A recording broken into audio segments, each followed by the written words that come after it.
Fala yahqirana yasirul amal. Kita ini nggak boleh. Yang pertama tuh nggak boleh kita tuh masuk kamar mandi pakai kaki kanan. Kan itu kan nggak boleh. Seharusnya kan masuk kamar mandi kan kaki kiri. Kita masuk kamar mandi pakai kaki kiri. Dan itu kan hal yang sepele itu. Sepele itu masuk kamar mandi pakai kaki kiri. Nah, mungkin dari semua amal kita seumur hidup kita, ketika kita taat, kita perhatikan kalau masuk kamar mandi pakai kaki kiri, itulah yang menyelamatkan kita besok hari kiamat.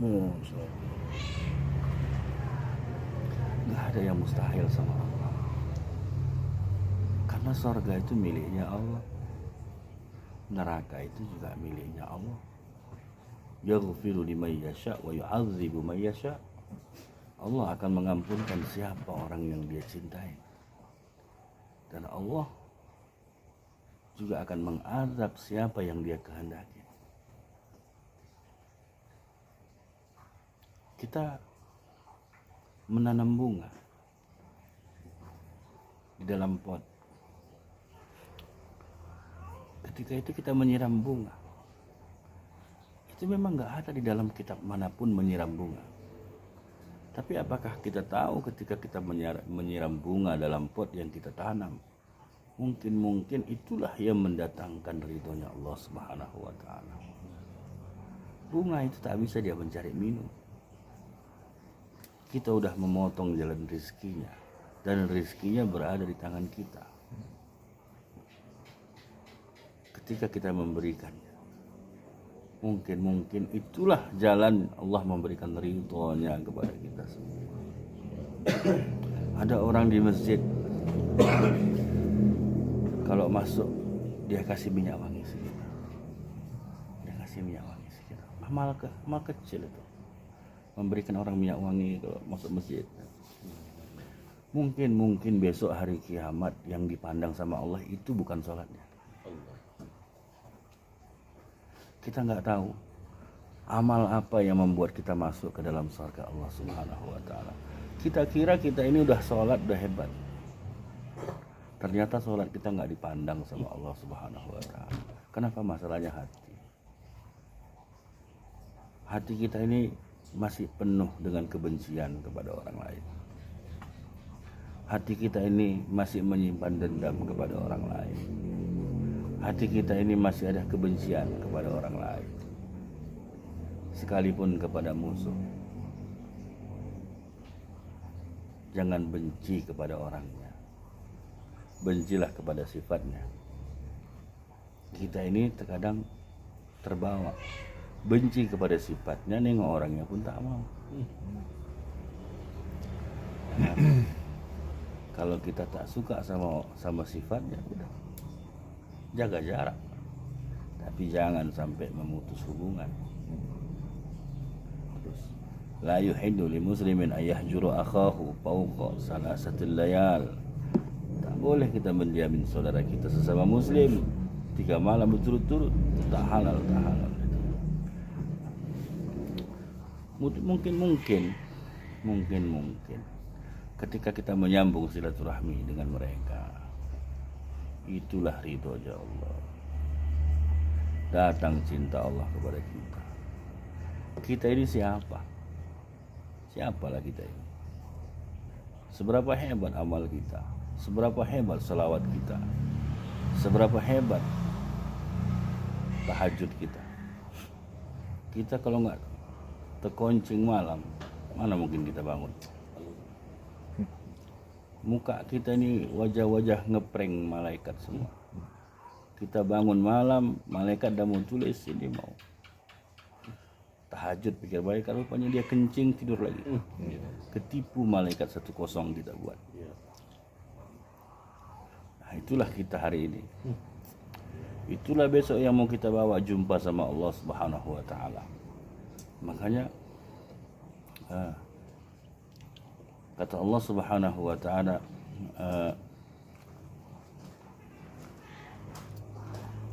yang selamat besok adalah orang yang datang kepada Allah dengan membawa hati yang selamat.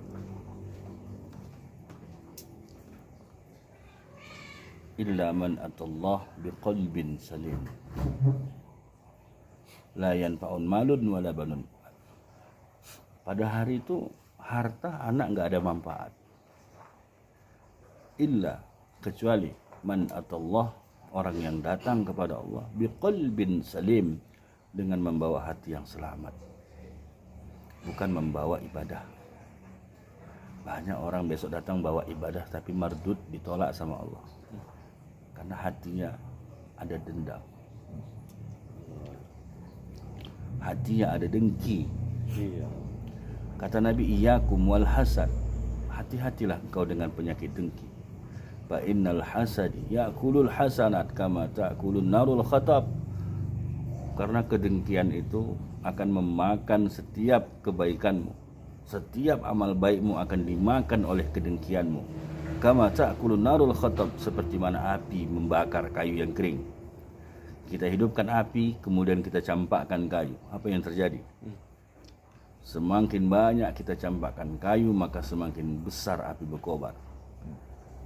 Semakin banyak kita beramal, kalau hati kita ada dengki, hati kita ada iri, hati kita ada takabur, semua akan sia-sia. Iblis laknatullah alaih, dulu sebelum dilaknat, Allah memuliakan menjadi seorang yang bernama Ajazil, diberikan karomah 40.000 tahun memegang kunci sorga, 20.000 tahun menjadi gurunya para malaikat, terkenal di penjuru alam semesta. Tapi karena ada kedengkian, Allah rendahkan serendah-rendahnya, hina sehina-hinanya. Itu ya poin yang pertama, amal yang kecil jangan sepelekan. Walaupun menuangkan air kepada orang, walaupun menghantarkan minuman kepada orang. Setiap poin pertama, setiap ada peluang kebaikan, kerjakan.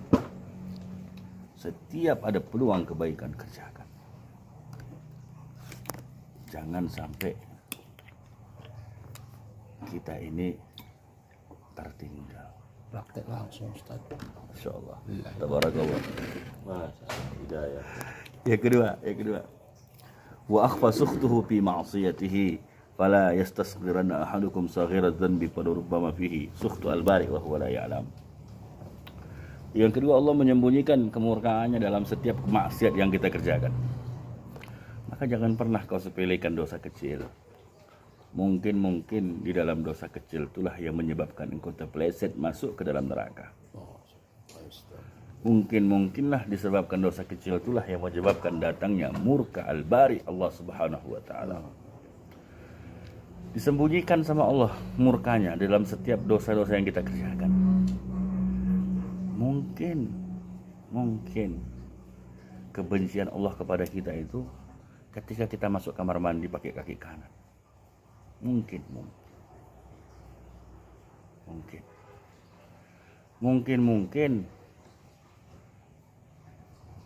bencinya Allah kepada kita itu kalau nengok kucing di rumah, kita sepakkan kucing itu. Mungkin itulah.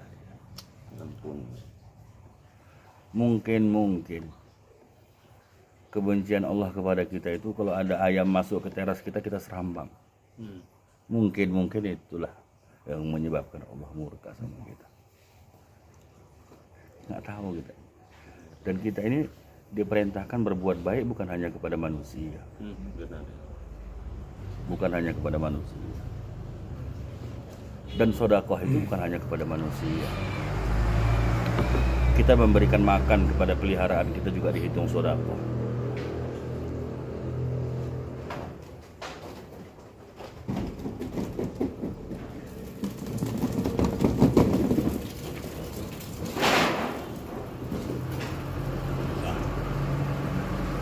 Mungkin itulah yang menyebabkan jalan dosa kepada kita semua.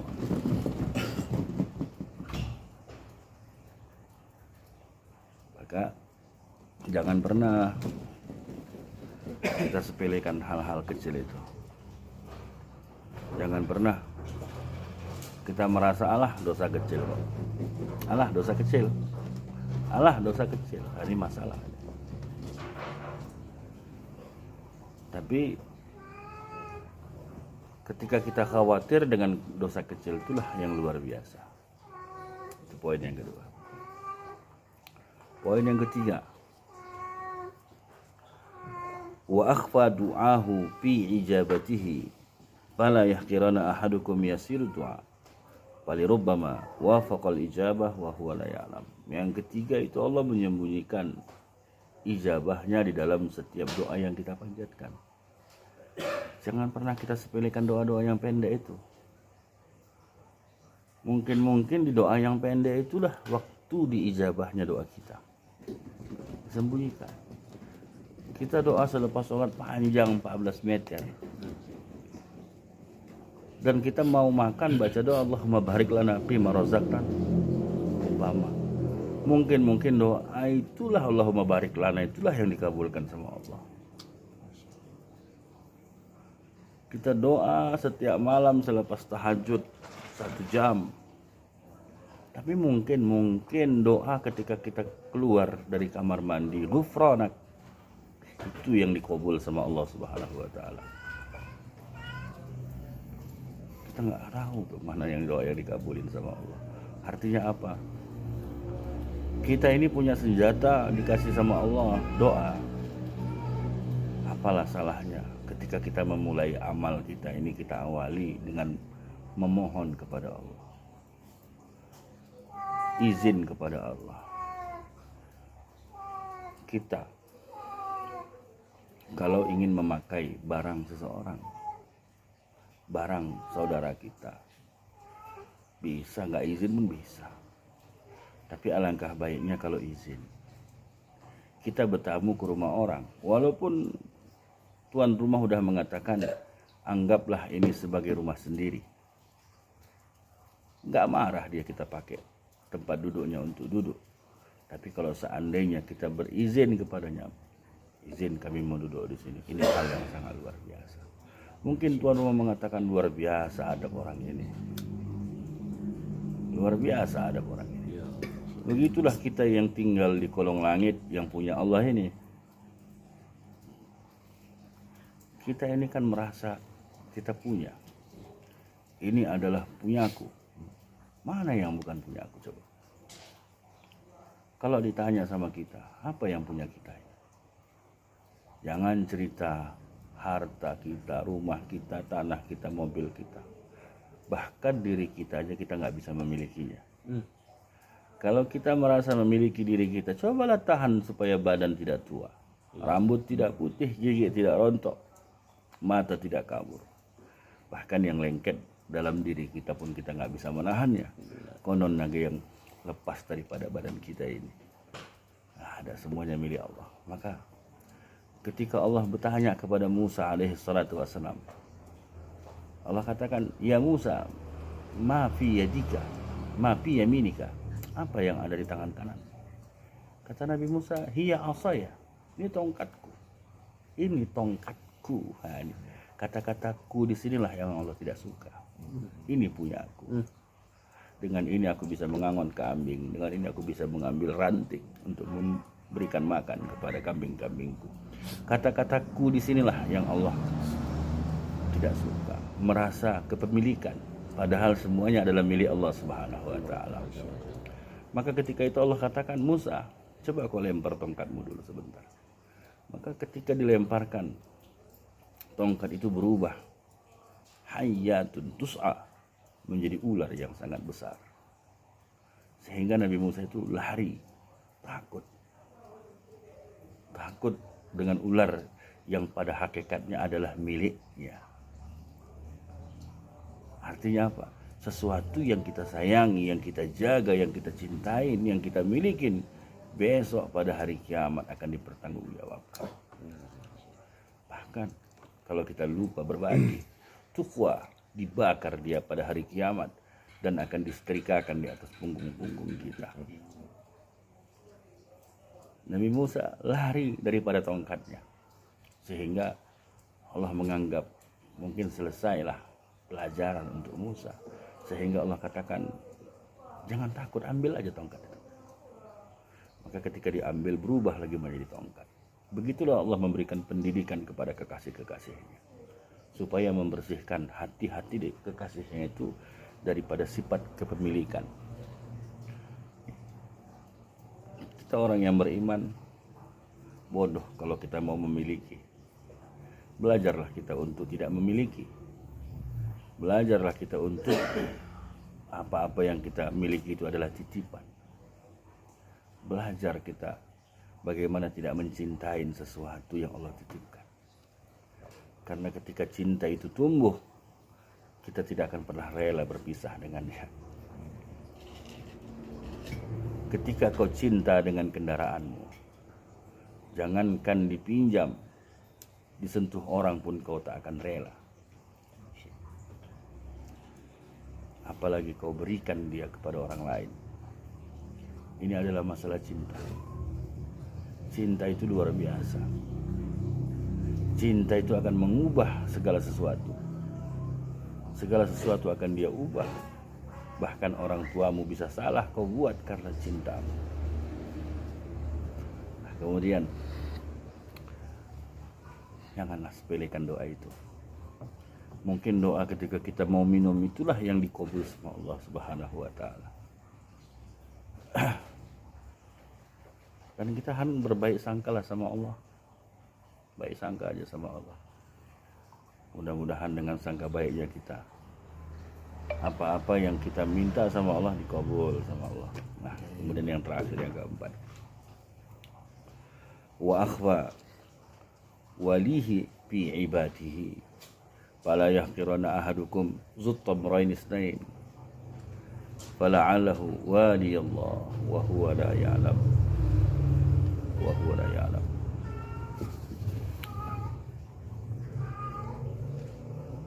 Yang keempat itu yang paling luar biasa. Yang keempat itu adalah hal yang sangat luar biasa. Allah menyembunyikan para walinya di antara hambanya. Allah menyembunyikan para walinya di antara hambanya. Maka jangan pernah engkau itu merendahkan orang yang hanya memiliki baju sepasang. Artinya gini,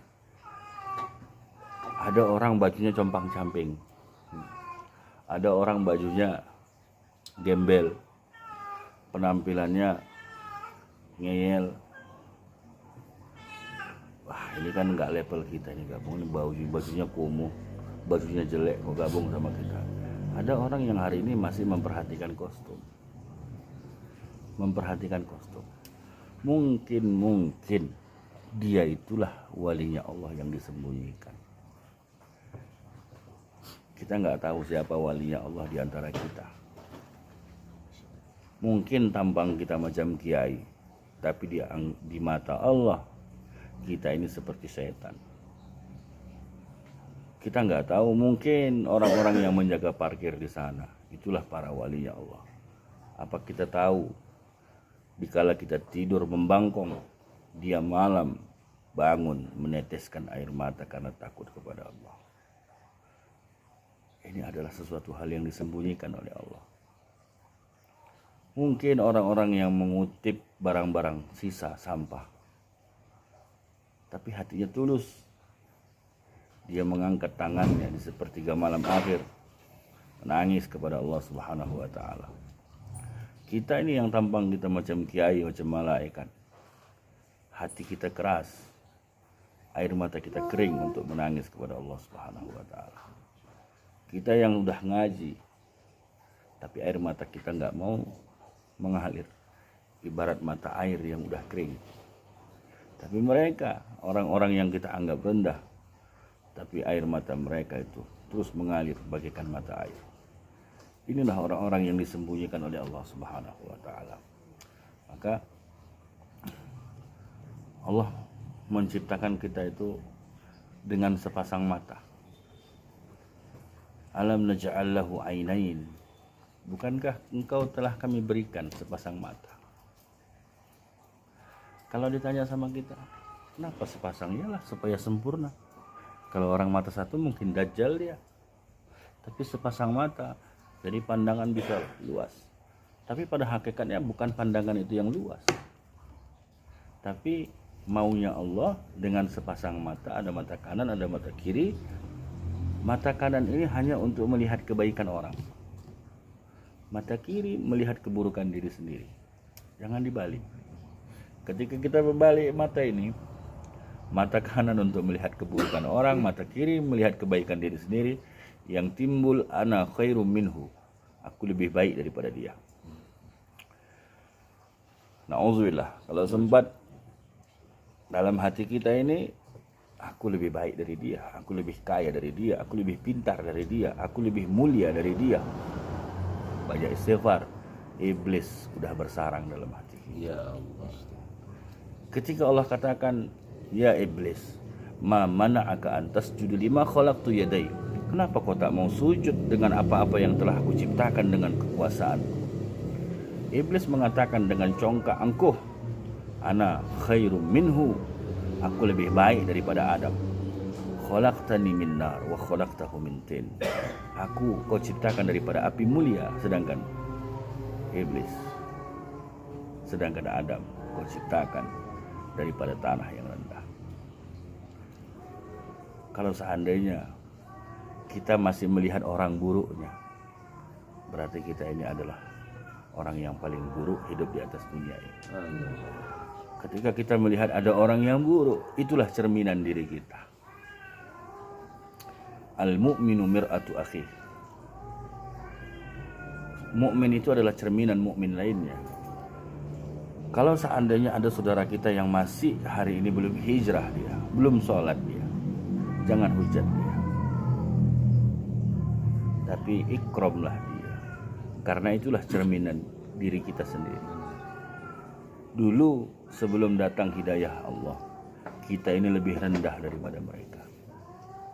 Kita ini lebih bajingan daripada mereka. Apa karena sekarang kita ini udah mendapat hidayah Allah, kita merasa orang yang paling hebat, paling mulia? Padahal siapa kita ini? Bajingan kita ini semua. Tapi karena Allah sayang sama kita, dipakai kita untuk agama Allah yang mulia ini. Mudah Allah untuk mengamalkan agama, kita mengamalkan agama yang mulia ini. Ya Allah, luar biasa. Kalau ada saudara kita yang masih minum tua hari ini, sayangi mereka itu, ajak mereka untuk meninggalkan itu secara mahabbah, kasih sayang. Jangan hujat mereka, kau penduduk neraka. Siapa kita mengatakan dia masuk neraka? Mungkin kita ini yang besok masuk neraka karena kesombongan kita. Jangan kita berburuk sangka. Ada seorang kiai pulang ngajar, kehujanan, berteduh di warung tua. Berteduh di warung tua, mati. Orang kampung mengatakan, Pak Kiai udah minum tua. Padahal dia cuma berteduh. Ada bajingan tenggen pulang tengah malam, mau kencing, nampaknya masjid terbuka, masuk dia ke tempat wudhu, kencing, terpeleset, terantuk, mati. Besok pagi Wak Najir ngomong, wah udah tobat dia. Rupanya cuma numpang kencing ke kamar mandi, terpeleset, mati. Ini rahasianya Allah. Rahasianya Allah. Rahasianya Allah semua. Maka jangan pernah kita ini merendahkan orang. Jangan pernah hati kita ini merasa benar. Wah, aku udah benar. Kalau seandainya kita benar, apalah salahnya kita mengaku salah di hadapan Allah? Sebenar-benarnya kita tetap salah di hadapan Allah. Sebenar-benarnya kita saja di depan orang tua masih salah, apalagi di depan Allah, di hadapan Allah. Bahkan kita yang udah bangkotan di depan orang tua kita itu seperti anak kemarin. Begitulah orang tua, apalagi Allah. Nah, ini masalah hati. Hati-hati. Kalau dia kotor, payah membersihkannya. Kalau dia bersih, jagalah kesuciannya. Ada satu orang dari kampung, entah berangkat haji. Karena di kampung itu cuma dia yang bisa berangkat haji, maka dia belilah di tanah Mekah, di tanah haram sana pakaian putih, sorban putih, semua serba putih. Karena dia beranggapan di kampungku cuma aku yang haji, yang lain belum haji. Maka dia pun pulang. Dia berangan-angan, nanti hari Jumat aku pakai ini baju putih, lobe putih, sorban putih, supaya orang kampungku tahu kalau aku udah haji. Akhirnya sampai hari Jumat dia pakai baju putih di kampungnya, sorban putih, semua serba putih. Dia jalan menuju masjid. Karena di kampung itu kan banyak sawah, maka dia ke masjid itu melewati sawah. Di sawah itu ada benteng-benteng sawah, bedengan sawah, bedengan sawah. Jalan dari situ. Bedengan sawah itu kecil. Kalau jalan satu orang, nggak bisa dua orang. Iya benar. Kecil. Dia jalan dengan angkuhnya. Di kampung ini nggak ada yang bisa berangkat haji selain aku. Akulah haji di sini. Anak-anak asal jumpa dia, kau panggil aku Wak Haji. Oh, jangan kau panggil Wak aja, harus ada Wak Haji. Wah, baru bisa. Sampai akhirnya dari kejauhan ada seekor anjing jalan di atas bedeng yang sama. Wak Haji ini udah mikir, ngapain anjing ini jalan di atas bedeng? Anjing semakin mendekat, dia semakin berpikir dan semakin liar pikirannya. Dia bilang gini dalam hatinya, nanti kalau kami berhadapan, siapa yang turun dari bedeng ini? Kan nggak mungkin aku yang turun, aku kan udah haji. Anjing ini kalau dekat kusipakkan dia biar turun. Nah, ketika mereka berjumpa di atas bedeng itu, anjing itu dengan izin Allah ngomong. Dia bilang ini, Wajib, kalau bajumu yang kotor, cukup 1 timba air untuk membersihkannya. Tapi kalau hatimu yang kotor, 7 samudra pun gak bisa mensucikannya. Alhamdulillah, inilah penyakit hati. Jangan kita meremehkan orang, jangan kita mencaci maki orang, jangan kita merendahkan orang, jangan kita melecehkan orang. Hormatilah saudara-saudara kita itu. Innamal mu'minuna ikhwatun fa aslihu baina akhwaykum wattaqullaha la'allakum turhamun. Sesungguhnya orang-orang yang beriman itu saudara. Saudara, jauh sebelum kita dilahirkan ke muka bumi, Allah sudah mengikat persaudaraan itu dengan kalimat tauhid, kalimat yang sangat mulia. Maka jagalah silaturahim. Jaga silaturahim dan pandanglah dengan pandangan kebaikan. Karena pandangan keburukan adalah pandangan syaitan. Berbaik sangka saja. Kita saja diperintahkan oleh Nabi berbaik sangka kepada Allah. Kenapa kita nggak mau berbaik sangka kepada saudara kita? Allah mengatakan inna ba'dhu dhanni ism. Sebahagian prasangka itu adalah dosa. Itulah dia buruk sangka. Baik sangkalah kepada hamba-hamba Allah, kepada saudara-saudara kita. Mudah-mudahan hati kita bersih. Amin ya Allah. Nah, ini 4 pesan Sayyidina Imam Ja'far As-Shadiq radhiyallahu ta'ala. Mudah-mudahan ini menjadi manfaat untuk kita. Amin. Amin ya rabbal alamin. Alhamdulillah, subhanallah. Alhamdulillah. Subhanallah.